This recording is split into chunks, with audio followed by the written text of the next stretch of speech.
The worst mistakes during mountain climbing that can go wrong on Mount Everest. This is not a story for those who are easily scared. When gravity defies destiny on the hazardous slopes, a slight error might turn your lovely fantasies into a horrific nightmare. A minor, unrecognized mistake leads to a horrible death atop the world's largest mountain, which offers grandeur as a site of adventure and overcoming nature. Where only the spooky echoes of souls and the chilly thin air are there at night, you must be cautious about your life and take some precautions to avoid sliding on your feet or running out of gas. Otherwise, a sardonic death greeted you on the unending snow of the world's highest top. Explore the horrifying reality of some of the deadliest mistakes ever committed on Mount Everest's perilous slopes. While climbing the world's tallest peak is a remarkable feat, it also is highly dangerous. This video will cover the worst mistakes that might happen on Mount Everest, such as catastrophic blunders, dangerous weather, and altitude sickness. We'll look at some of the most horrific incidents to ever occur on the mountain, including a snowboarder who vanished into thin air and a vegan climber whose life was tragically cut short. Join us as we explore the catastrophes that have occurred on Mount Everest slopes throughout history. Number 1. Freddie Safridi returned to the mountain on August 2012 at the age of 23 with the goal of achieving the holy grail of snowboarding, descending Hornby and Kutwa. Even though he attempted, there wasn't enough snow on the mountains at the time to make it effective. Despite reaching the Norton Cooler milestone, he felt empty as he returned to the advanced base camp. He was resolved to do it again, and on September 8th he was successful, albeit his descent was hazardous because of fatigue and changing weather. Safridi was certain about what he was going to accomplish, and after taking an hour to rest, he started snowboarding down the Hornbean against the advice of his Sherpa guides. Safridi was only sometimes seen by the Sherpas in the distance before his tracks vanished a few more times. Safridi vanished into thin air, and no one ever found his body. Number 2. At 29,031 feet, or about the cruising height of an airplane, Mount Everest is the tallest peak in the world. Although it is the pinnacle of mountaineering, there are a number of dangers involved, including the possibility of falls, avalanches, exposure, and altitude sickness.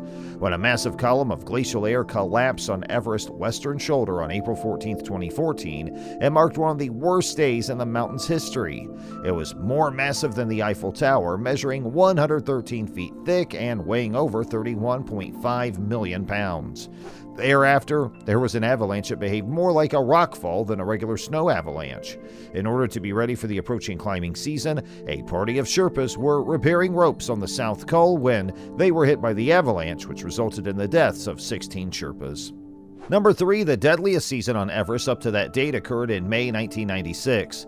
As descending from the peak, 8 climbers perished as they became caught in a rapidly forming blizzard. A team from adventure consultants led by New Zealand mountaineer Rob Hall experienced delays at the summit due to bottlenecks that previous climbers seeking to reach the top had created. The storm came at 5 p.m., sending some climbers on the way down the mountain astray. Hall stayed on the summit with a customer who had run out of more oxygen. They all survived the night, but the next day they all died on the mountain from exposure to the weather. He spoke to his wife during their final satellite communication. "Sleep well, my love. Please try to avoid being overly stressed." Hall's wife asked for his body to remain on the mountain. Along with 3 other adventure consultant team members, Scott Fisher, the expedition's leader, and 3 members of the Indo-Tibetan Border Police also died. Number 4. Maria Stridham and Robert Gropel set out to climb the 7 summits, which are the highest peaks on each continent. Maria was a woman from Australia. In 2016, they made an attempt to ascend Mount Everest's top. Stridham, a staunch advocate of a vegan lifestyle, was unwilling to continue the ascent even though the top was still some 15 minutes away. While she waited for Gropel, they agreed that Gropel should proceed. She had reached the top, but altitude sickness had struck instead of just exhaustion from the walk. Following Gropel's return and the beginning of their decline, Stridham started experiencing visions and had trouble moving or speaking. She probably experienced a stroke as a result of cerebral edema. Her condition became worse until she passed away. Dr. Stridham's passing brought attention to the dangers of high-altitude climbing and ignited a discussion on whether a vegan diet is appropriate for such endeavors. For the demanding physical requirements of high-altitude climbing, some have questioned whether a vegan diet can supply the essential nutrition and energy. Others, however, emphasize that several accomplished mountaineers, such as well-known vegan climber Kuntal Joshir, have demonstrated that a vegan diet could supply the essential nutrition and energy for such undertakings. In addition, they emphasize that Stridham's demise demise was not due to her vegan diet, but rather to the dangers of high-altitude mountaineering, which may afflict anybody regardless of diet. Despite the tragedy, Stratum's legacy endures thanks to her groundbreaking work in anesthesiology and her support for moral and sustainable living. Her passing served as a poignant reminder of the value of thorough planning, instruction, and acclimatization for high-altitude mountaineering. Dr. Stratum's passing was heartbreaking, but her legacy will live on and continue to motivate people in the medical, ethical, and climbing professions.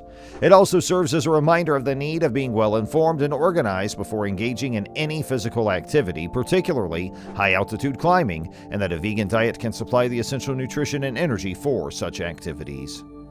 Number 5. The world's tallest mountain range is Mount Everest. Although many mountaineers view reaching its top as their greatest accomplishment, the task is not without peril. Some of the ways that people might die on the dangerous mountain include falls, avalanches, exposure, or health issues brought on by weariness or altitude.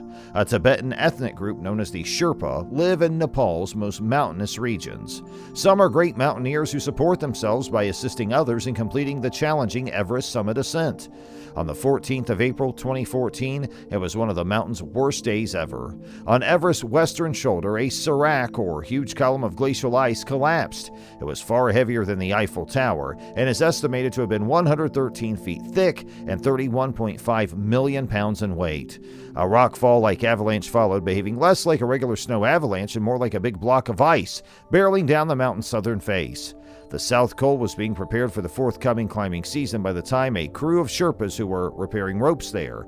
The avalanche struck the group and 16 Sherpas sadly perished.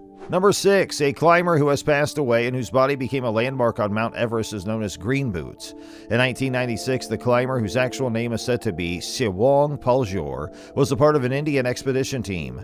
On their descent, he and his party were caught in a blizzard, and Paljor sought safety in the Green Boots cave. He and 2 other climbers tragically perished in the cave from hypothermia.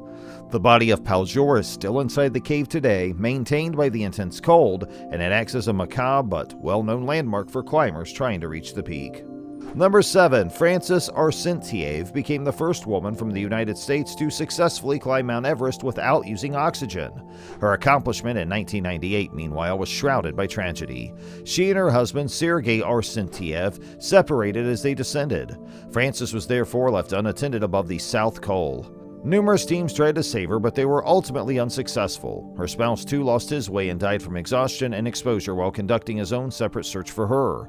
The next year, Frances's still-present body was found on the mountain. Number 8. Upon being asked why he intended to summit Everest, British mountaineer George Mallory is said to have said, "Because it's there." Mallory tried to climb Everest 3 times in the 1920s. He and his climbing companion Andrew Irvine may have finally succeeded on their 3rd try in 1924. Since the 2 guys never came back down from their peak, we don't know if they survived the ascent or were killed.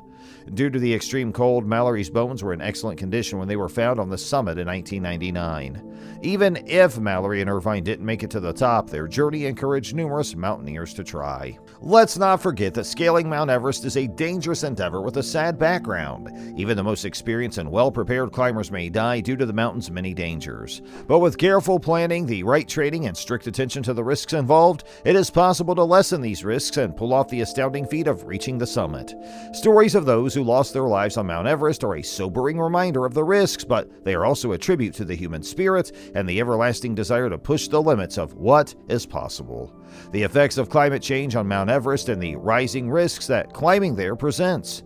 So what are your thoughts about that? Let us know in the comments, and thanks for watching.